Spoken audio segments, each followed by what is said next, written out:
Olá, irmãos, graça e paz, tudo bem?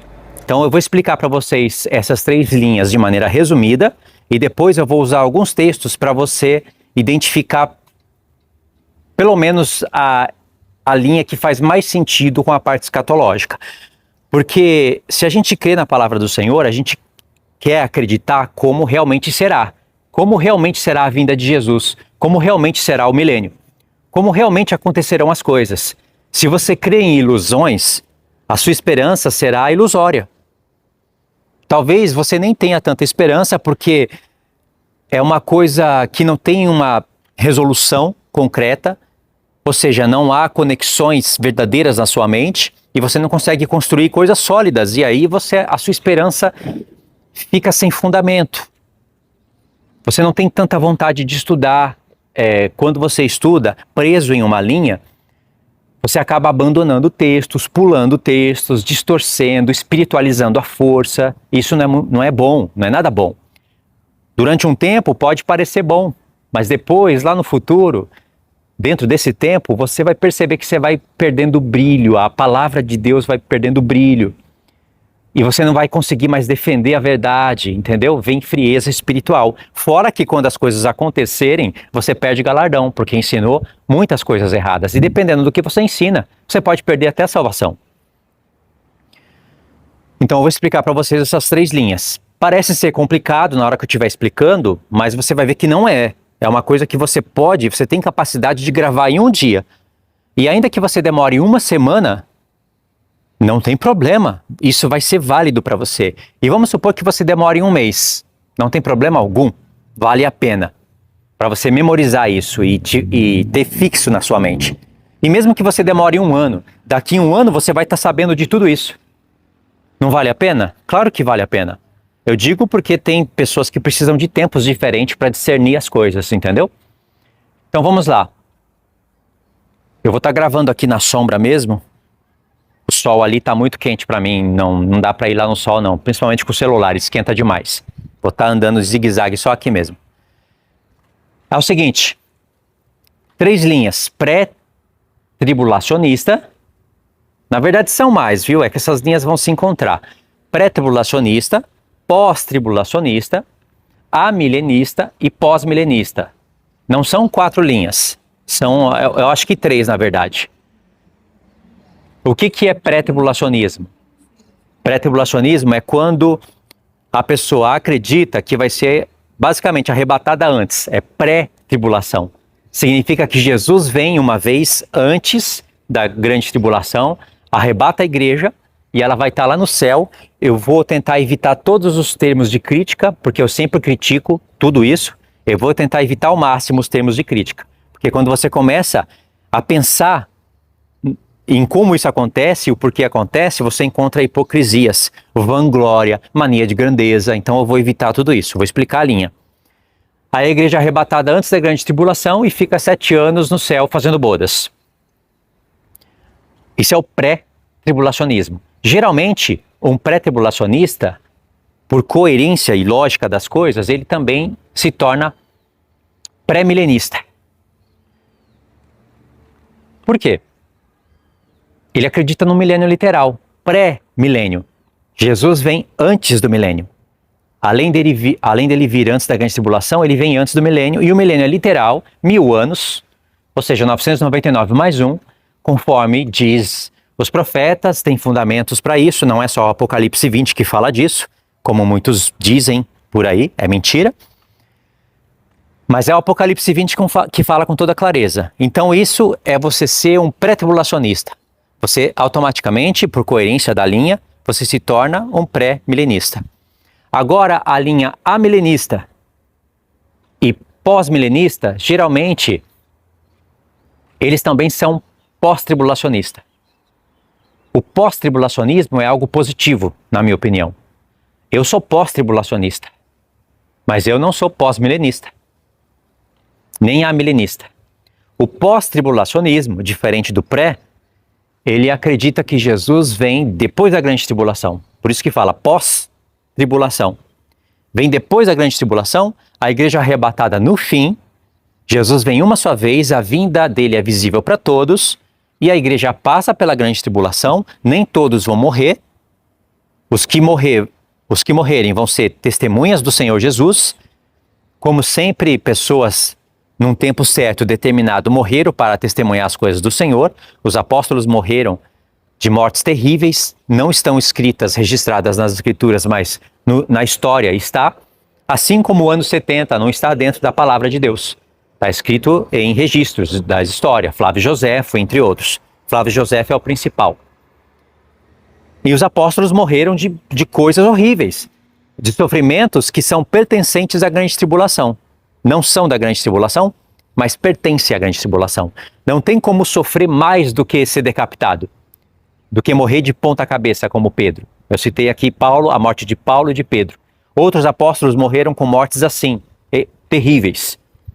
Nem todos morrem assim, mas em tempos determinados o Senhor tem isso designado para a igreja dar testemunho, para mostrar para os principados e potestades nas regiões celestiais, os malignos do segundo céu, de que os homens estão dispostos a dar vida pelo testemunho e pelo amor de Deus.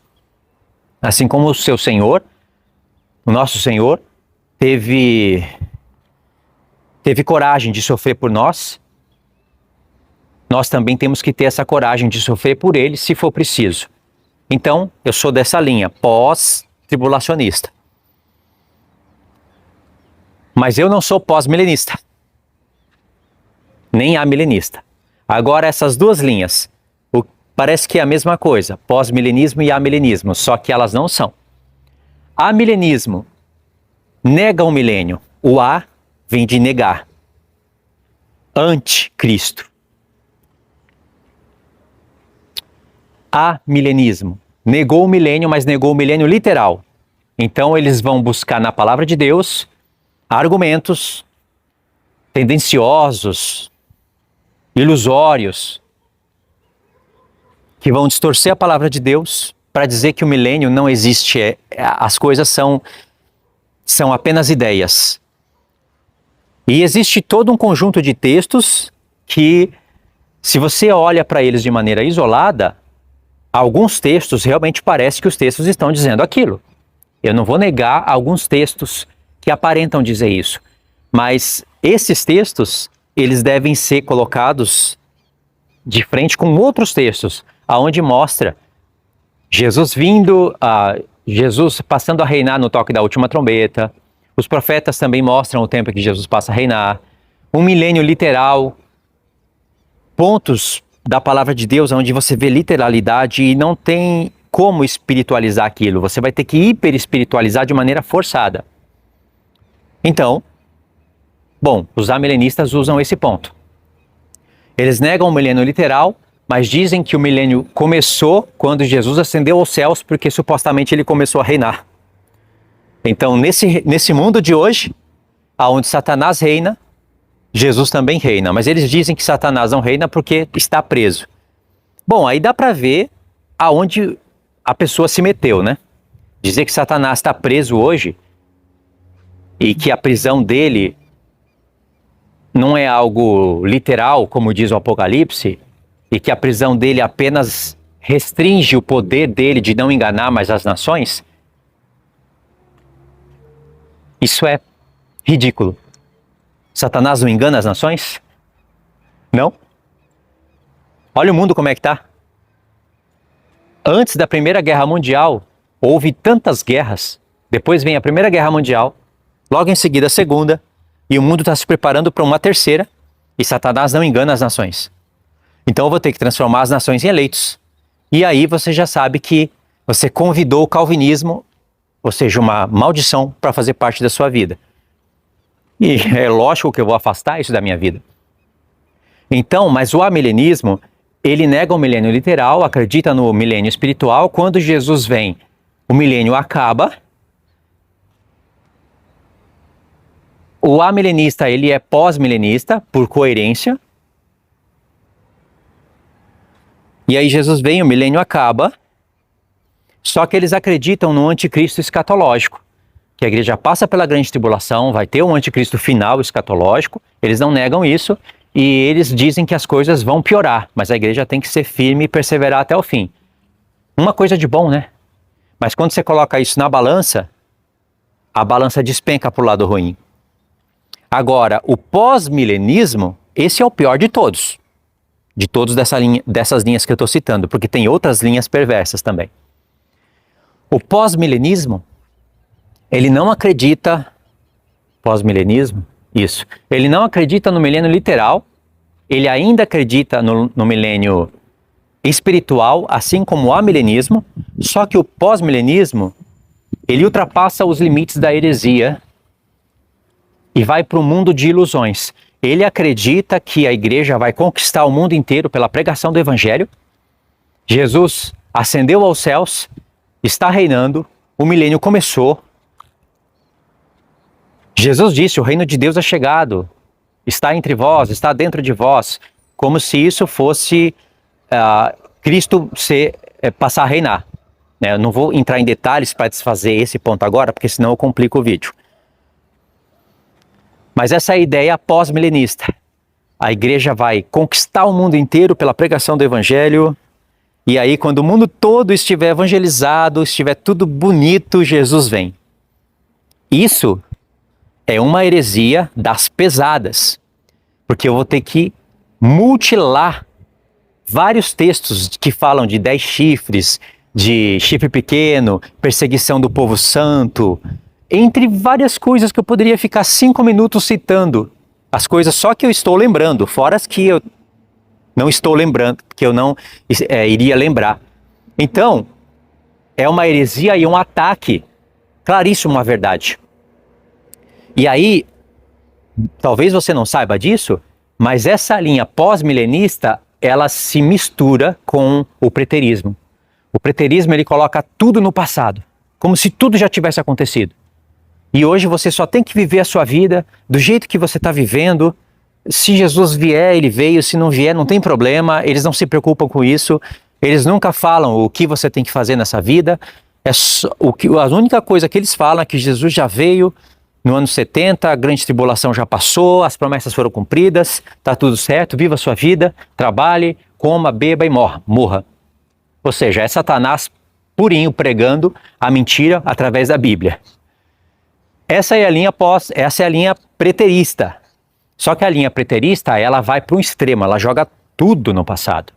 A linha pós-milenista, ela não faz isso. Ela só diz, ela cria uma ilusão na sua cabeça e você acredita nisso. Então, para a pessoa aceitar isso, ela tem que estar realmente com problemas sérios.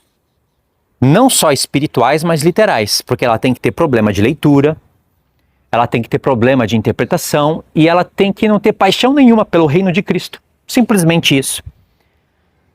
Porque textos vão ser mutilados, distorcidos, esquecidos e tudo bem, o que importa é eu continuar crendo nisso. Né? O que a gente fala de uma coisa dessa? Então essas são as linhas. Compreenderam? São essas as linhas que eu acredito serem as principais para debates. Assim, o mundo teológico, entre o mundo teológico, essas linhas elas sobressaem sobre qualquer outra. Porque preterista é filho de Satanás declarado. Nem perco muito tempo com eles. Agora os outros não, os outros já começam a falar de santidade. O pós-milenismo prega santidade, santificação, amar o próximo, já começa a usar textos bíblicos, tem igrejas estabelecidas com reverendos e pastores. Aí você já começa a ver ministros de Cristo, ministros de Satanás, transfigurados em ministros de Cristo. Significa que eles não nasceram assim, eles se tornaram assim e estão sendo transfigurados em ministros de Cristo e em ministros de justiça, mas não são. Porque o final disso é uma negação absoluta a toda a verdade de Deus. Tem chance para se arrepender, tem chance para voltar, mas eu acredito que muitos não voltarão. Então, por isso que existem tribunais para serem julgados. Ok? Essas são as linhas. Dentro dessas linhas, existem textos onde você coloca elas à prova. Textos específicos, textos-chave. Você vai usar esses textos contra essas pessoas, contra essas linhas, para pregar a palavra de Deus se a verdade aparecer. Elas vão trazer os textos, você não vai fugir deles. Você vai pegar os textos que elas usam e vai explicar, todos eles. Tipo, Jesus fala, o reino de Deus é chegado. O reino de Deus veio até vós. Eu acredito nisso. Está dentro de nós. Jesus não é Deus? Sim. Deus veio sobre essa terra uma vez. Só que ele não veio em plenitude. Ele iniciou um reino nessa terra. Só que esse reino não está em plenitude. Se estivesse, as nações estariam obedecendo o povo santo. Como diz Daniel 7. As nações, o poder vai ser tirado de todos os reinos debaixo do céu e vai ser dado ao povo santo, como está escrito. E aí Jesus vai estar reinando de fato. Para o Senhor confirmar isso, Apocalipse capítulo 11, a partir do verso 15, vai falar do toque da última trombeta e lá diz: um testemunho de 24 anciãos.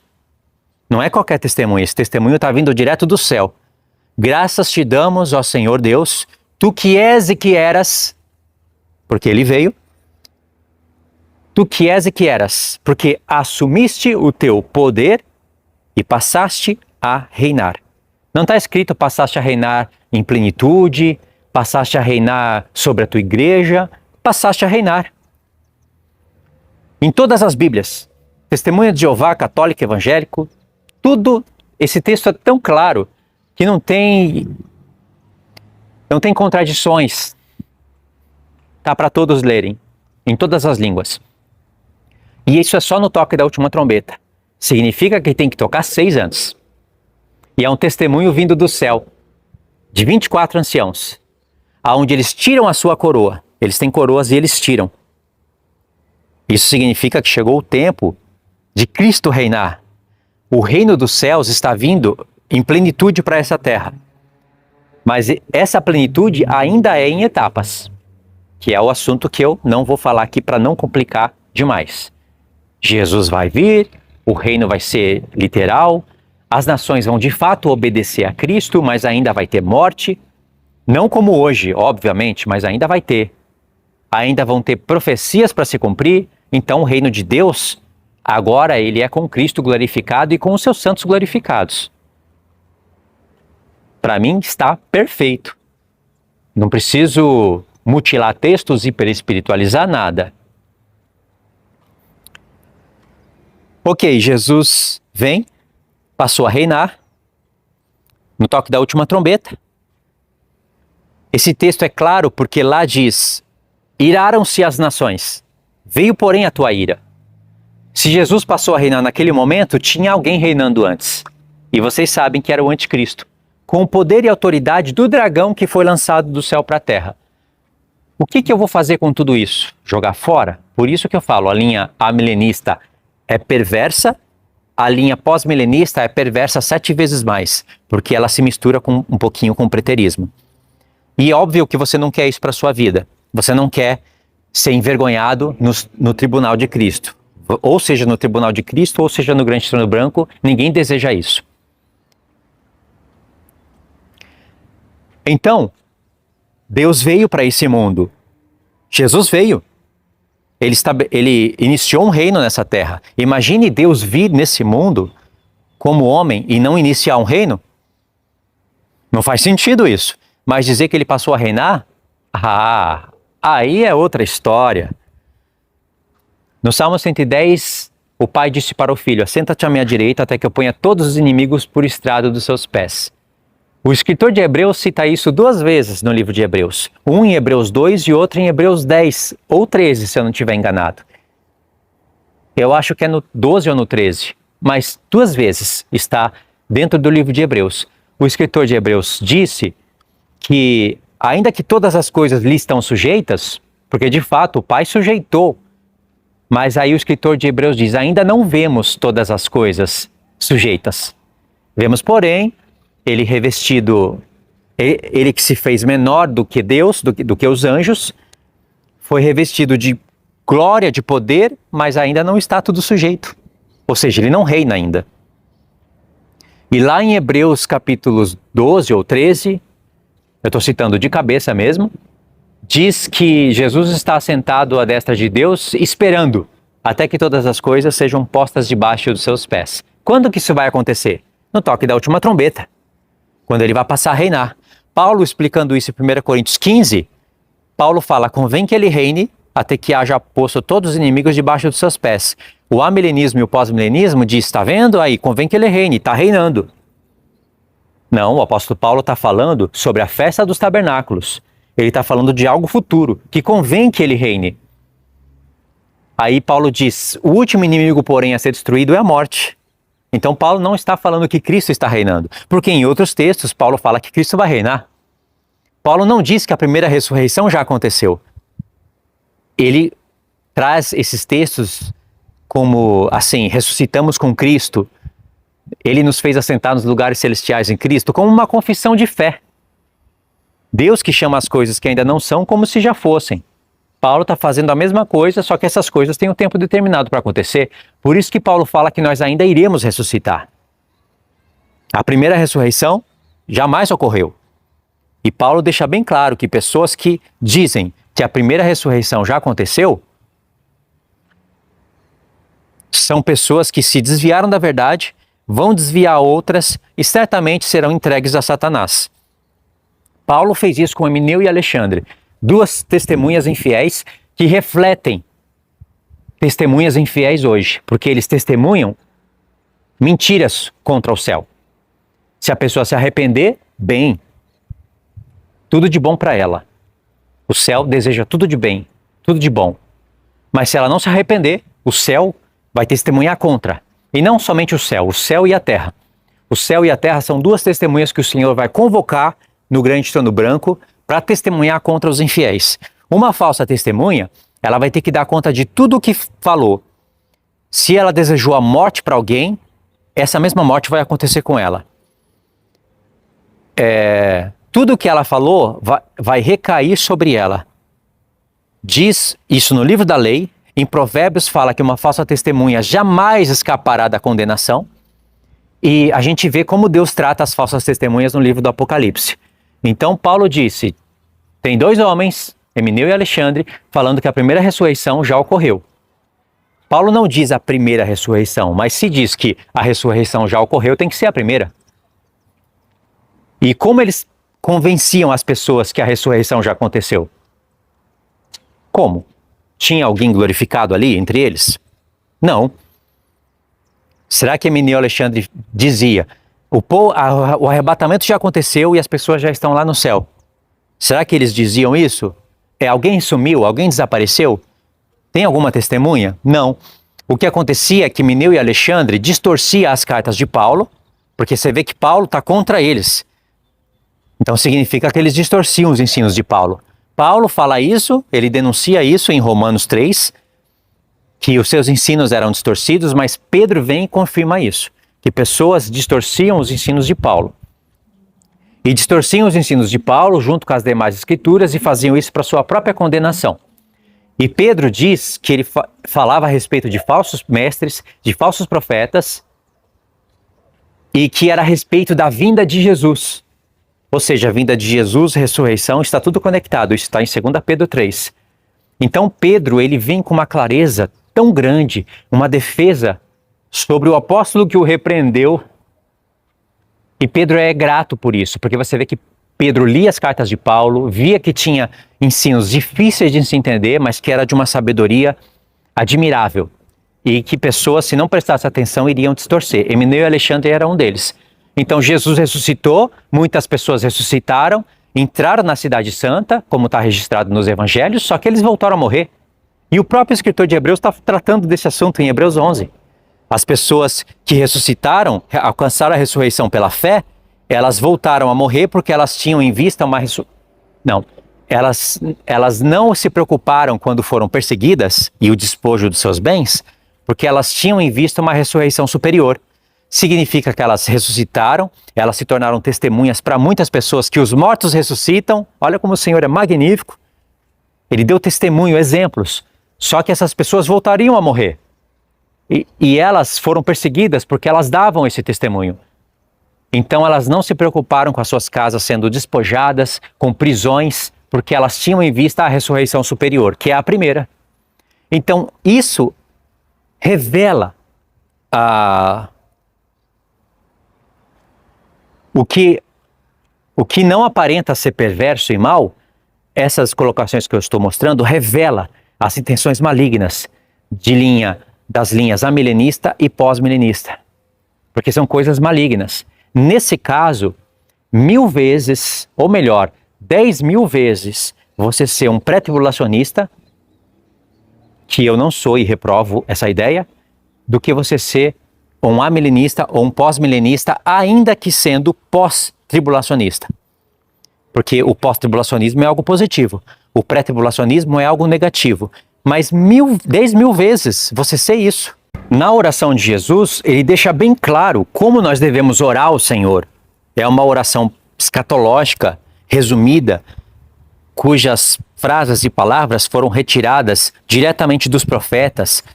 Ninguém faria uma oração tão maravilhosa como aquela, de tão bela, tão magnífica que ela é. Satanás transformou ela em algo robotizado, no meio de uma meretriz. As pessoas repetem isso sem entendimento, quase como se fosse uma blasfêmia.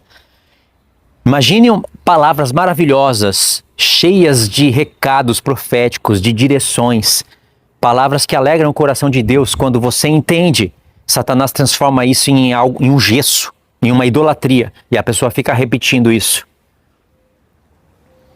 Jesus ensinou dizendo: Pai nosso que estais no céu, santificado seja o teu nome. Ou seja, há um Deus no céu cujo nome foi blasfemado e precisa ser santificado. Primeiro aconteceu no céu, o nome de Deus foi profanado no céu, mas Deus santificou o seu nome no céu. E os anjos eleitos foram coparticipantes dessa obra. Aí Jesus acrescenta: venha a nós o teu reino. Ou seja, o reino tem que vir, o reino dos céus tem que vir sobre essa terra. Não acontece de uma hora para outra. Acontece em etapas. Essas etapas, para nós, homens, presos ao tempo, são milênios. Jesus veio no 4º milênio, tem o 5º, tem o 6º, o 7º milênio é o descanso. Então o reino dos céus vem em etapas, vem de fé em fé, de glória em glória, de força em força, de graça em graça. E todos esses textos que eu citei, todos esses termos que eu citei, estão escritos na palavra. De fé em fé, Romanos 1. De graça em graça, João 1. De glória em glória, se eu não me engano, 2 Coríntios 5. Ou 4 ou 5. De força em força, se eu não me engano, Salmo 84. Eu não tenho certeza exatamente dos capítulos, mas eu tenho certeza dos termos. E assim é com a nossa vida. Nós somos introduzidos de fé em fé. E isso não é só com a nossa vida, é a história de Deus com os homens. Uma era a fé dos homens antediluviano. Outra é a fé dos homens depois do dilúvio, depois da lei. Quando Deus decreta uma lei no Sinai. Outra, e isso é graça também, né? Uma era graça antes, a outra era graça depois. E isso também traz a força e a glória.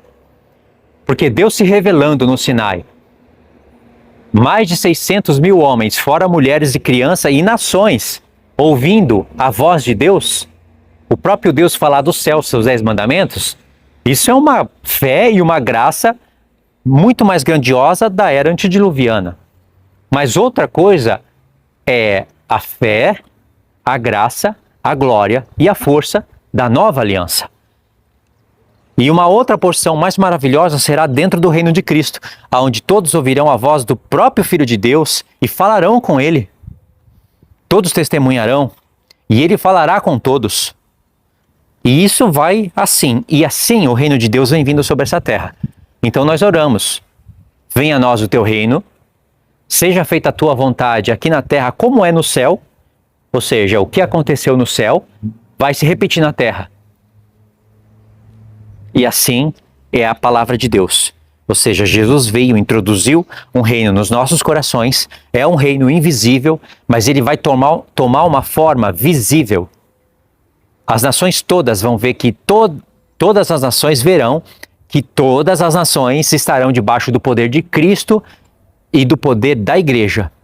Isso não é visível hoje. Até os chamados estão se corrompendo. Se não se corrompesse, não acreditariam em tais heresias. Então, é muito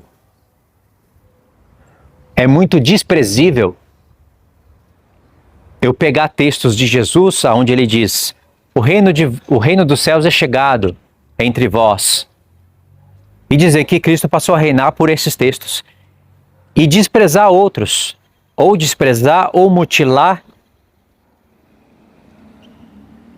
ou, na melhor das hipóteses, ou seja, o melhor do pior, fingir que não existe, porque aí eu não preciso mutilar e desprezar. Compreenderam?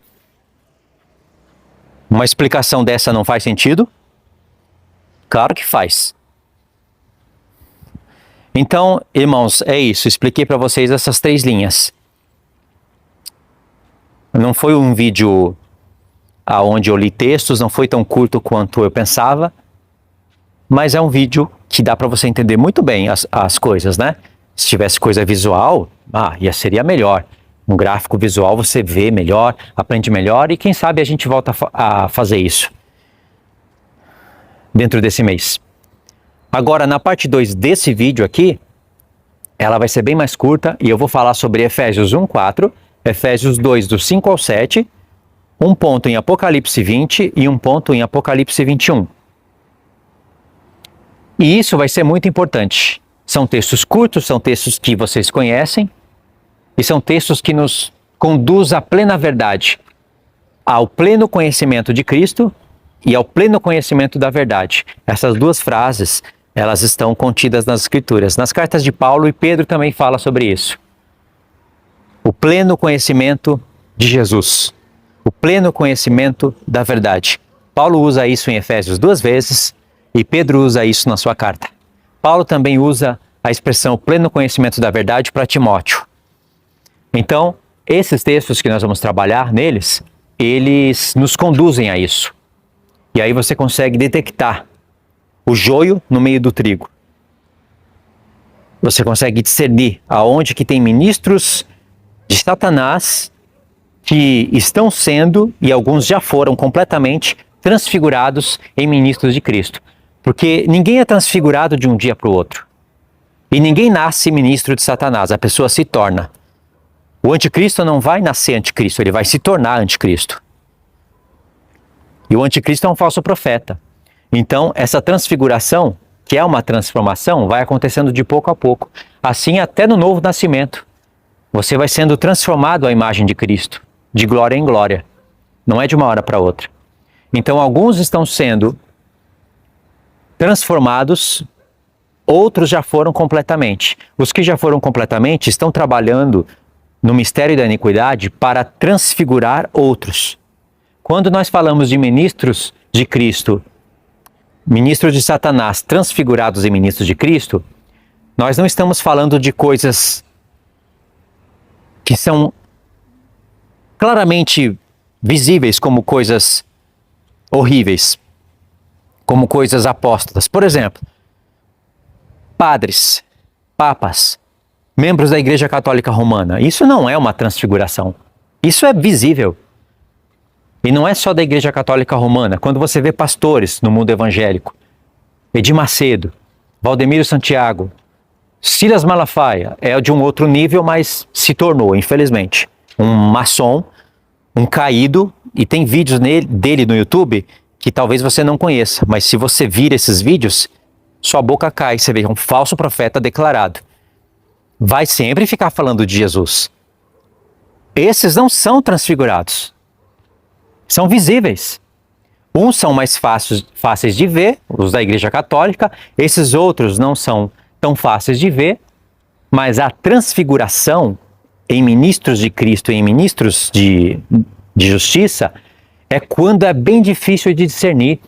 É quando a pessoa está usando a Bíblia e está usando muito e está se aproveitando de outras seitas, apontando o dedo e apontando de maneira correta, para denunciar o erro delas, mas eles estão se ocultando através do erro delas. Elas, na verdade, esses homens, esses reverendos, reformados, eles precisam dessas seitas de pé para camuflar eles, para eles ficarem parecidos como ministros de justiça.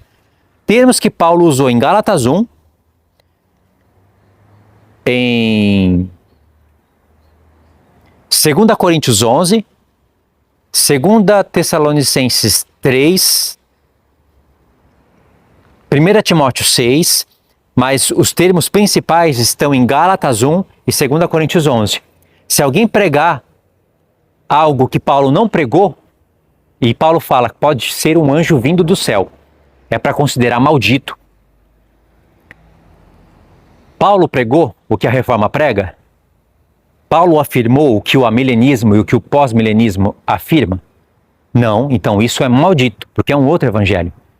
Mas para parecer bendito, tem que ser transfigurado, tem que falar coisas justas, tem que denunciar o pecado, condenar várias seitas, mas quando você olha para ela, você vê que é um outro evangelho. É uma estratégia muito sagaz de Satanás, é uma grande jogada que ele fez e que Paulo já discerniu na época dele. E não foi naquele tempo que Satanás começou com seu trabalho de transfiguração, de transfigurar os seus ministros. Ele já fazia isso desde a época do judaísmo. Mas só que no tempo da nova aliança, o Senhor aumentou a fé, aumentou a glória, aumentou a força.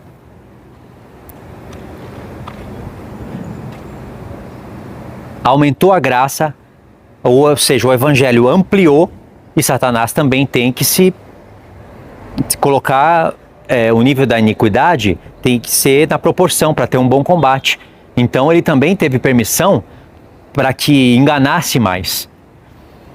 Senão ele ia ser completamente desmascarado, ninguém ia mais ser enganado, ninguém ia cair no engano dele. Então a melhor jogada não é ficar negando o evangelho o tempo todo com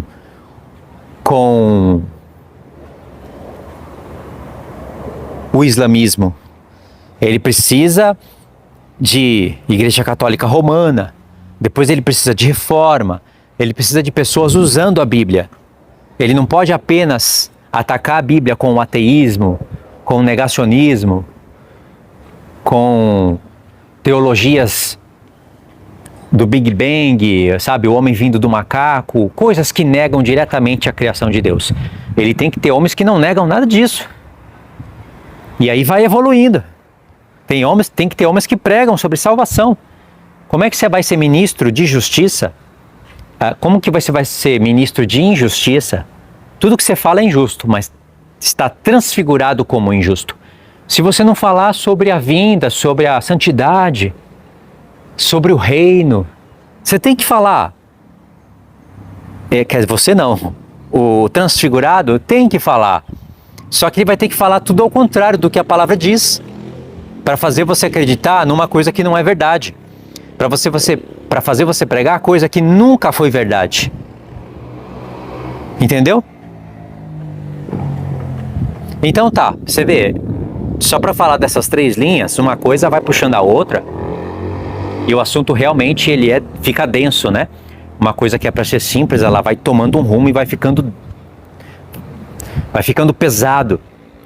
Mas isso também, por outro lado, liberta a gente. Traz libertação. Eu me sinto liberto disso daí. Então Satanás, ele vai evoluindo, ele vai se atualizando, ele vai cada vez mais fazendo uma transfiguração mais perfeita.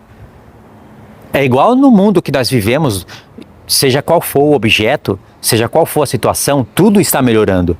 Os computadores, os celulares, eles vão se atualizando.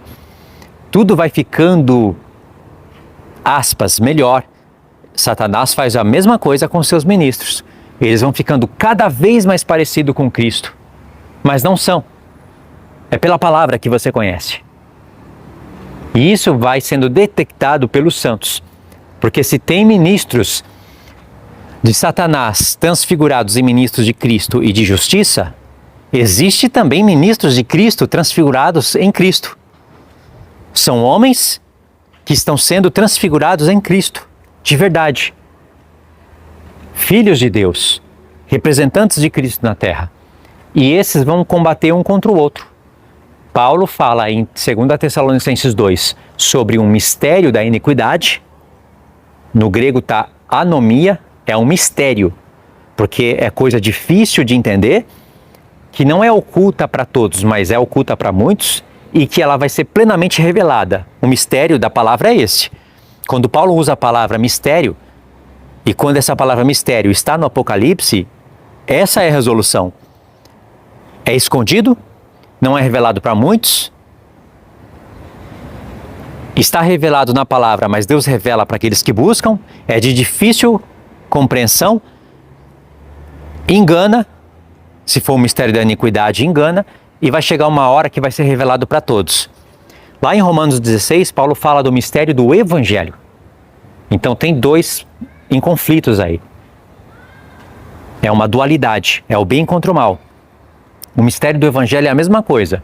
Ele é profundo, ele está revelado na palavra, mas só vai ser revelado para aqueles que buscam. Ele é profundo, denso, está oculto para a maioria, é de difícil compreensão e vai chegar um momento que vai ser revelado para todos. Vai chegar um momento em que esses dois mistérios, eles vão entrar em conflito visível. Não vai ser mais oculto. O mundo, até os ímpios, as nações restantes, elas vão ver que existe o bem, a luta do bem contra o mal, de maneira clara. Não vai ser mais escondido, vai ser revelado. Entendeu? Então vai chegar um momento em que os ministros de Cristo transfigurados e ministros do Evangelho não vão estar mais transfigurados. Vão ser revelados, vão aparecer como ministros de Satanás mesmo. Mas ao mesmo tempo os ministros de Cristo aparecerão e aparecerão glorificados na terra. E aí vai ter uma batalha final e no final o bem vai vencer o mal, em todos os sentidos. Tá bom? Entenderam sobre aquelas 3 ou 4 linhas? Compreenderam certinho? É só você anotar no papel, olha para aquilo ali algumas horas, alguns dias, e depois vai estar tudo na sua cabeça. Tudo certinho. Quando uma pessoa estiver pregando, você vai falar, esse daí é um pré-tribulacionista, pré-milenista. Esse daí é um calvinista amilenista. Esse daí é um calvinista pós-milenista, pior de todos. Esse daí é um preterista. Entendeu? Tem outras linhas, futurista, mas as principais são essas. Gravando essas, você já consegue ter visão de águia, enxergar de longe as coisas. E aí uma coisa é você entender as linhas, gravar, outra coisa é você conhecer os argumentos que elas usam e conseguir combatê-los. Aí já é um nível a mais, é um passo a mais. Não é fácil chegar nessa etapa, mas está disponível para todos. Todos conseguem chegar nessa etapa. Quem dera todos chegassem mesmo, e quem dera todos chegassem nessa etapa do lado do bem, combatendo o mal. Porque muitos chegam nessa etapa, vão falar dessas linhas, mas eles vão estar do lado do mal, combatendo o bem. É a transfiguração. Então tem que estar muito ciente de tudo que você fala, de tudo que você entende, de tudo que você fala, de tudo que você crê, porque cada um dará conta de si mesmo diante do trono de Cristo. Mas aquele que fez perecer a pessoa, essa pessoa vai ter que dar conta do sangue da outra. É como aconteceu com Ezequiel, e Paulo se apropria dos termos de Ezequiel e usa para ele. Paulo usa isso em vários momentos. Um que eu consigo lembrar aqui está lá em Atos 20, onde ele convoca todos os presbíteros da igreja.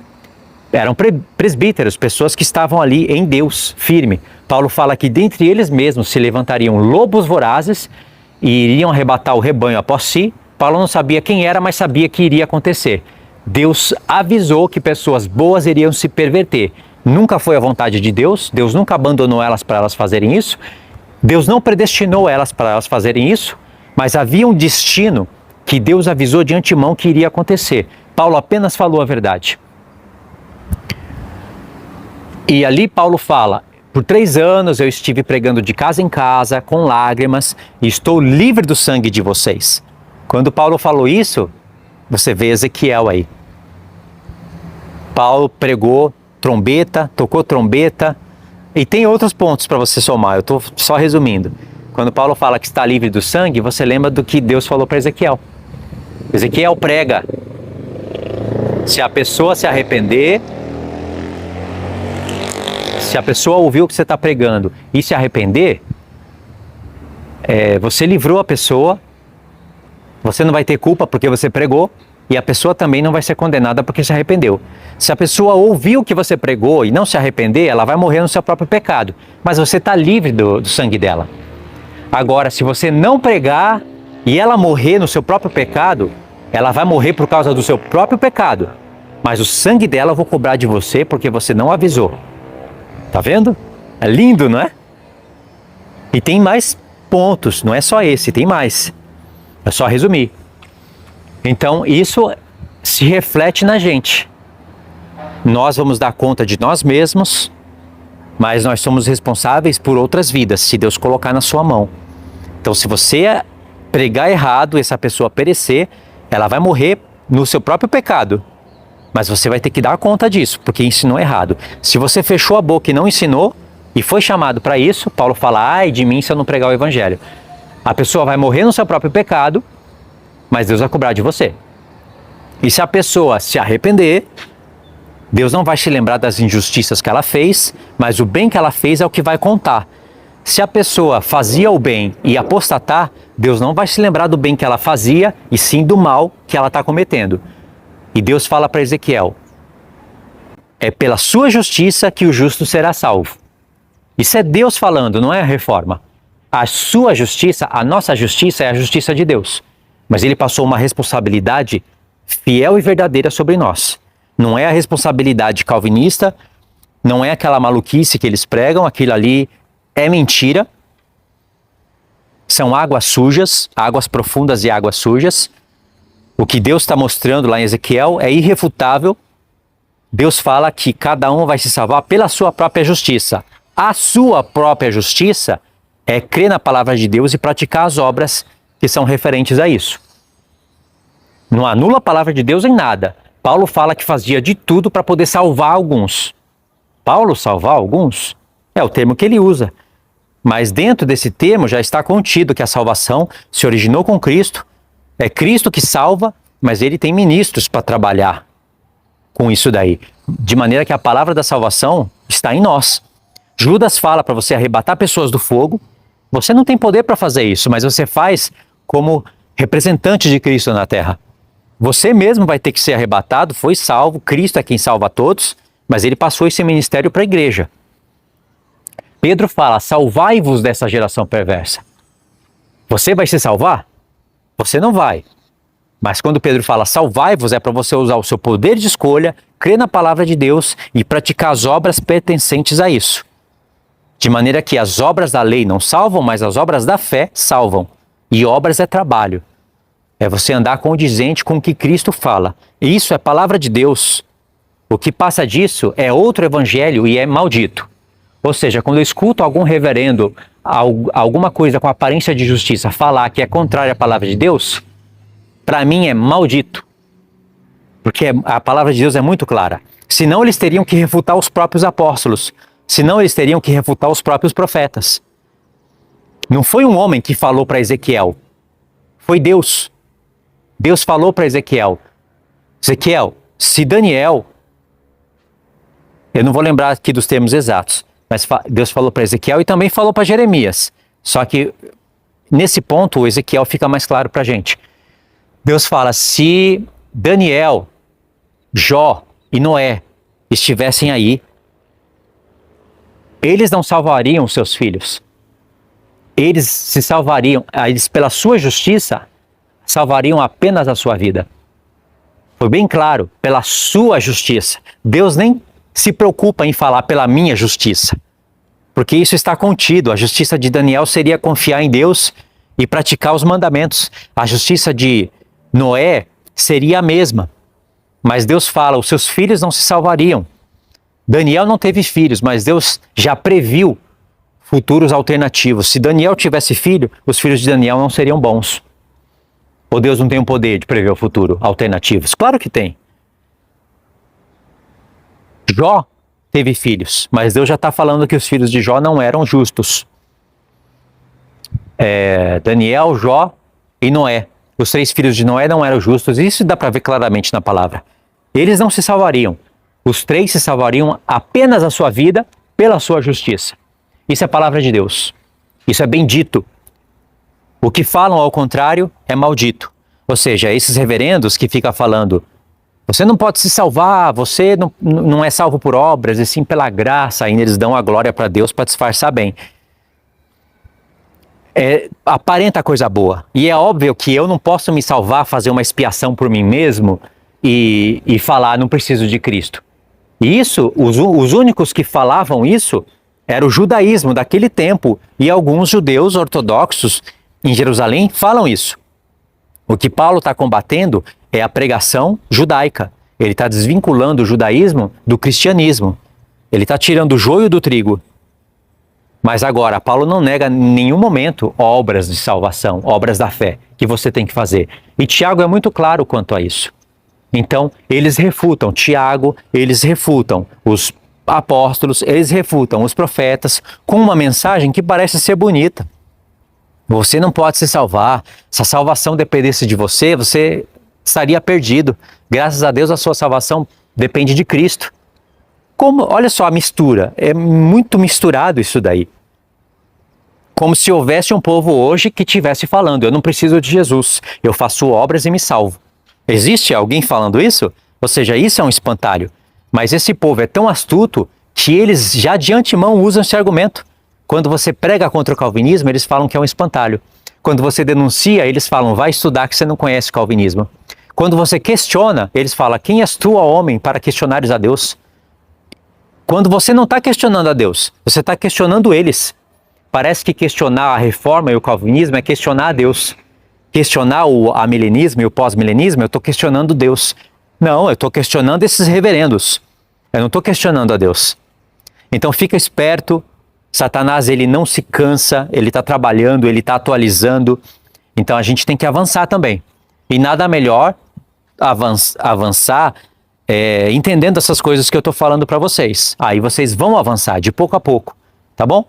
Então é isso, irmãos. Desculpa o vídeo longo. Quem assistiu até aqui no final, comenta, que eu quero saber. Eu quero ver quem assistiu até o fim.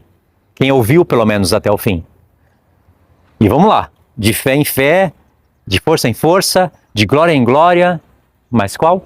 De graça em graça. Eu adoro esses termos. É lindo demais. Tá bom? Fiquem na paz, então.